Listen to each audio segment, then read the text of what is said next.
Brought to you by stationhousecoffee.com and inspireddisorder.com/prime. What you manifest in your mind, you can bring to reality. The Old Guard, new movie, action movie on Netflix, starring Charlize Theron and Kiki Lane, kind of based on a graphic novel, comic book, which the movie itself is an okay action movie. It's not really, I mean, with a lot of action movies coming out, it's for me, it takes a bit more. They need to break the mold in some ways. I mean, you got action movies like John Wick or Extraction, where John Wick's taking like a very clinical approach to the action itself, directed, both of those movies directed by stunt people, by the way.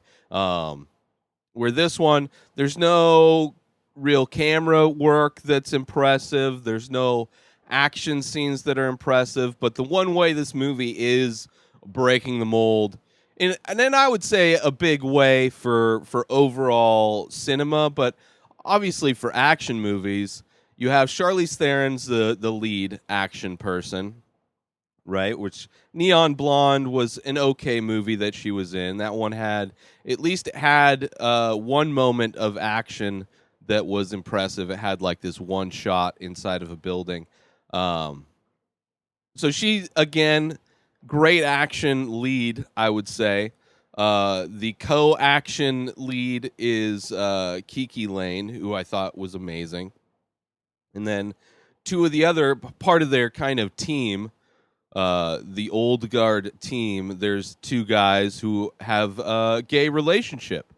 So there's the only white dude in the group of the Old Guard, the only white male, is kind of the bad guy. He's the guy that sells people out. Spoilers. So in that way, the characters and their diversity and the fact that they're different than other action movies, I found that impressive. I enjoyed it. I enjoyed the relationship. There's a moment where the two dudes that are in a gay relationship, they get caught by the bad guys, and while they're in the paddy wagon with all of the bad guy henchmen, one dude professes his love to the other dude, and it was like probably the most heart that's ever been spoken in an action movie ever. It just kind of a great moment. So in those ways, this movie is breaking the mold when it comes to action movies. But as far as the action itself or the movie itself, it's pretty standard. It's got a lot of your typical action movie kind of plot problems, kind of writing problems. There's a scene in the beginning of this movie. So the premise of this movie is that select people over the history of mankind have been able to get this ability to basically be immortal. It has very similar superhero traits as Wolverine, where they're able to repair their bodies after. I mean, they get shot. Eventually, the bullets, kind of shoot back out of their body, and their body, heals back up, no matter what the injury is. Which interesting premise, gives them all kind of this this invincibility in a lot of ways. So there's a scene at the beginning of this movie where the bad guys are they get trapped. They get lured into an area. They're supposed to be taking care of whatever. I don't know what the whole reason they're going there for, but there was a reason. Let's just say there's a reason.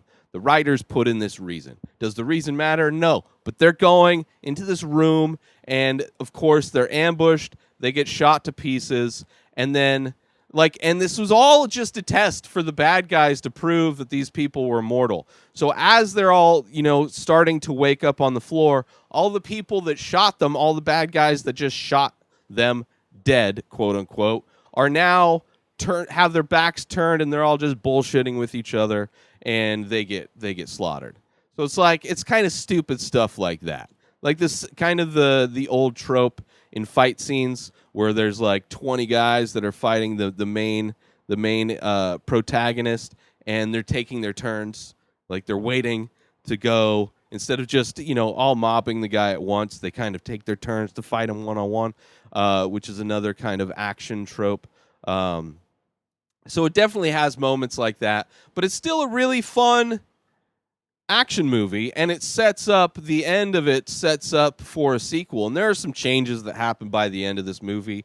They get themselves a tech guy, because now they're in the age of smartphones and cameras everywhere. Everything's connected via internet, so it's a lot harder for them to conceal their identities.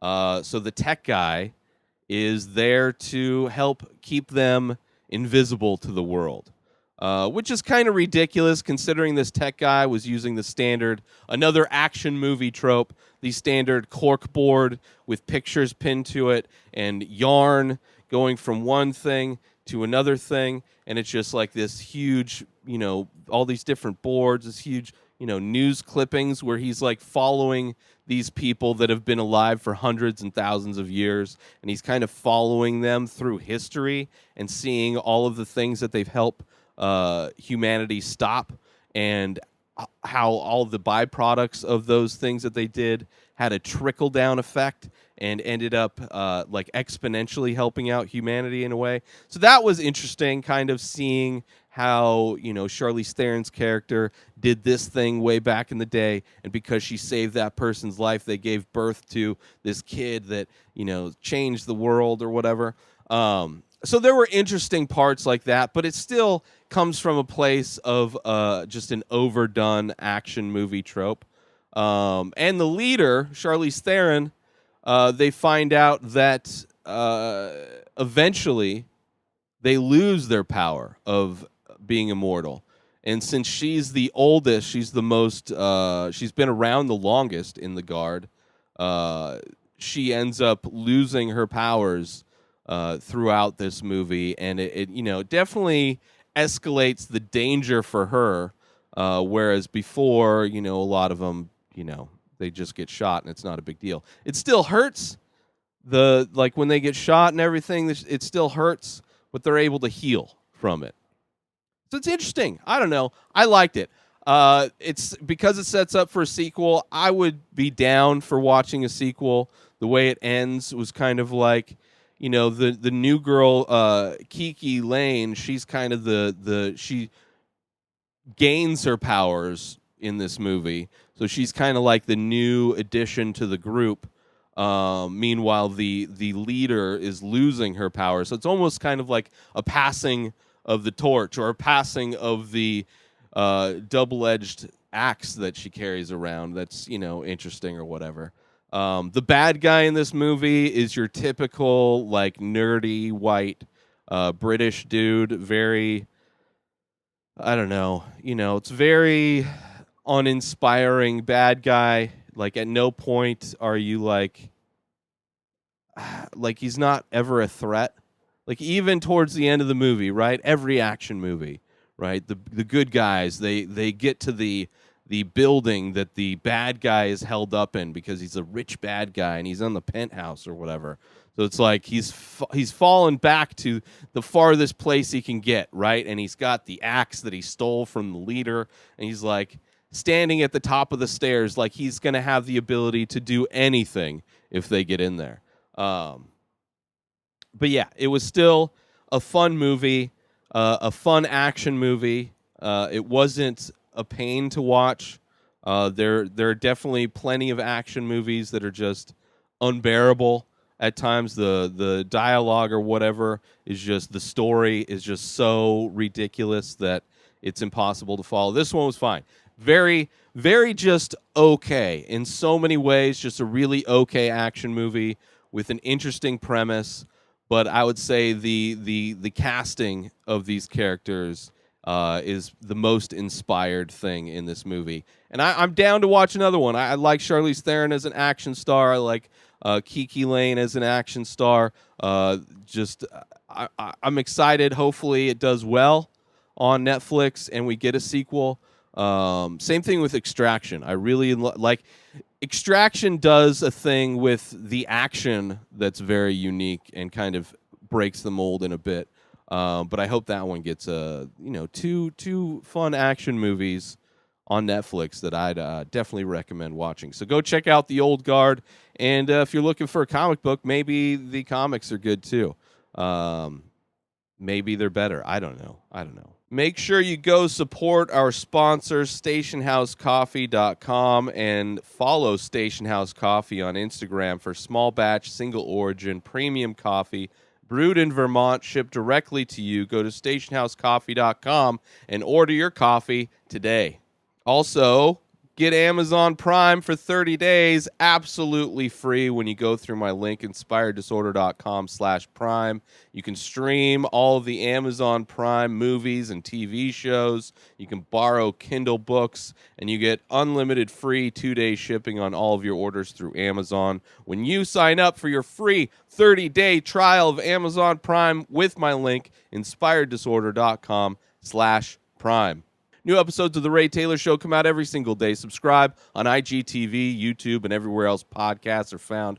Binge the full week ad-free over at patreon.com/inspireddisorder. Buy Ray Taylor Show merch over at inspireddisorder.com. And follow the show on Instagram at Ray Taylor Show. Have a wonderful day, everybody. Peace out!